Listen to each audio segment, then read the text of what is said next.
Hello, my FoodCorps friends, and happy FoodCorps Storytime Friday. I'm so excited to share that today I'll be reading Brave Girl in honor of International Women's Day, which took place on Monday, March 8th, and of course in honor of March, which is Women's History Month.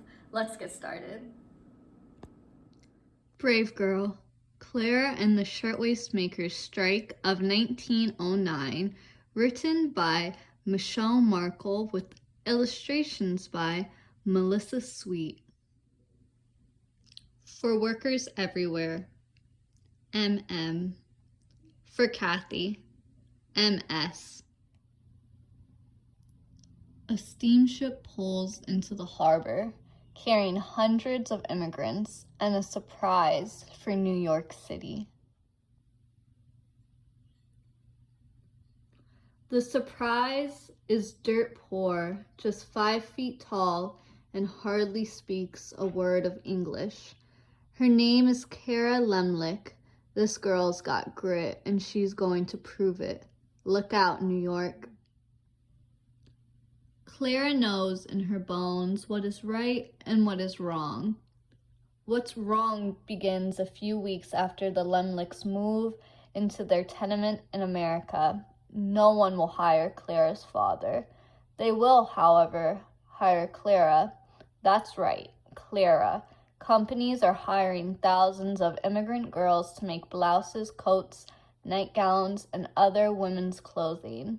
They only earn a few dollars a month, but it helps pay for food and rent. So instead of carrying books to school, many girls carry a sewing machine to work. Clara becomes a garment worker.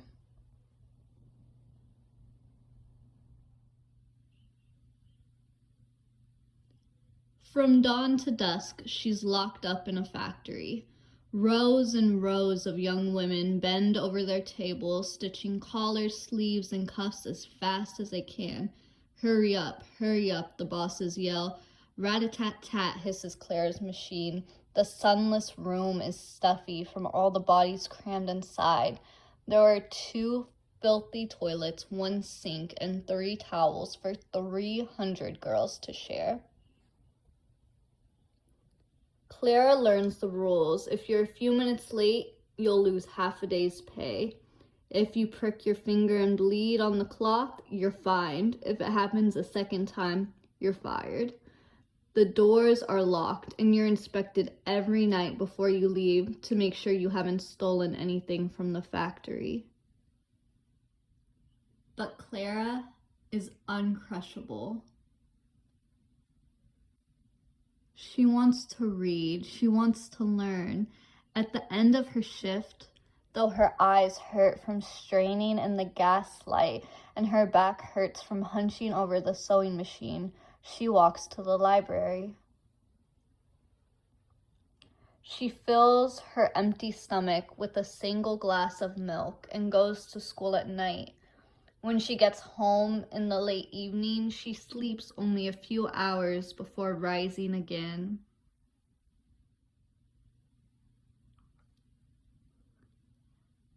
As the weeks grind by, Clara makes friends with the other factory girls. At lunch, they share stories and secrets as if they were in school, where they belong. Clara smolders with anger, not just for herself, but for all the factory girls working like slaves. This was not the America she imagined. The men at the factory tell her they've been trying to get the workers to team up in a union. Then they'd strike, refuse to work, until the bosses treat them better. But the men don't think the ladies are tough enough. Not tough enough because they're girls?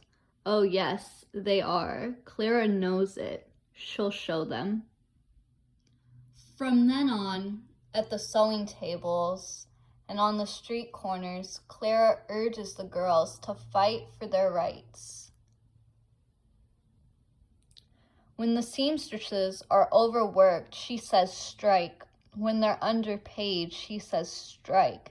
When they're punished for speaking up, she cries strike.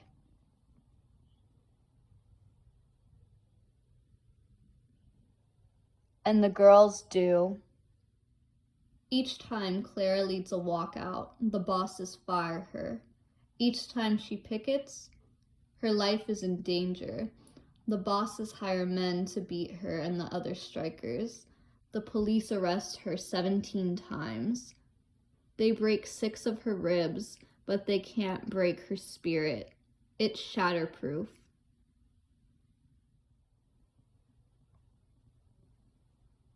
Clara hides her bruises from her parents.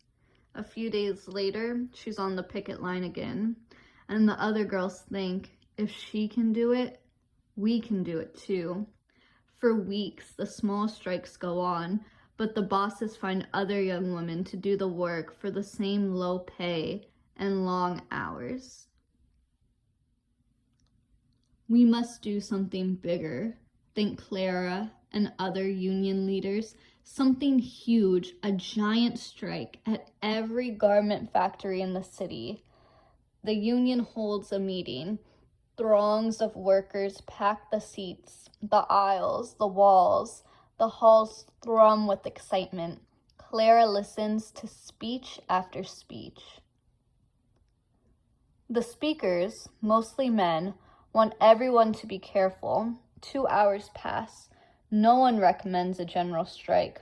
Finally, the most powerful union leader in the country grows up to the podium. Not even he proposes action. So Clara does. That's right, Clara. She calls out from the front of the hall. The crowd lifts her to the stage where she shouts in Yiddish, "I have no further patience for talk. I move that we go on a general strike." And she starts the largest walkout of women workers in U.S. history.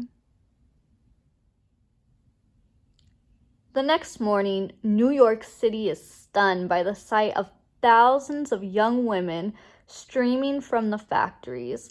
One newspaper calls it an army, others call it a revolt. It's a revolt of girls, for some are only 12 years old, and the rest are barely out of their teens. In the coming weeks, Clara is called a hero. She lights up chilly union halls with her fiery pep talks. Her singing lifts the spirit of picketers. When a group of thugs approaches, she yells, "Stand fast, girls." And they do, all winter long, in the bitter cold, in their cheap, thin clothes, tired and starving and scared. The girls walk alongside the men on the icy sidewalks of the picket line. They spill out of union halls, blocking the roads, filling street corners and public squares. Newspapers write stories about them. College girls raise money for them. Rich women, swathed with fur coats, picket with the factory girls. By the time the strike is over, hundreds of bosses agree to let their staff form unions. They shorten the work week and raise salaries. Their strike emboldens thousands of women to walk out of garment factories in Philadelphia and Chicago.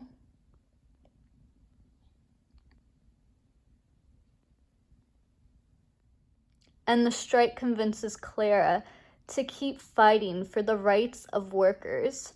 Her throat is hoarse, her feet are sore, but she has helped thousands of people, proving that in America, wrongs can be righted. Warriors can wear skirts and blouses, and the bravest hearts may beat in girls only 5 feet tall.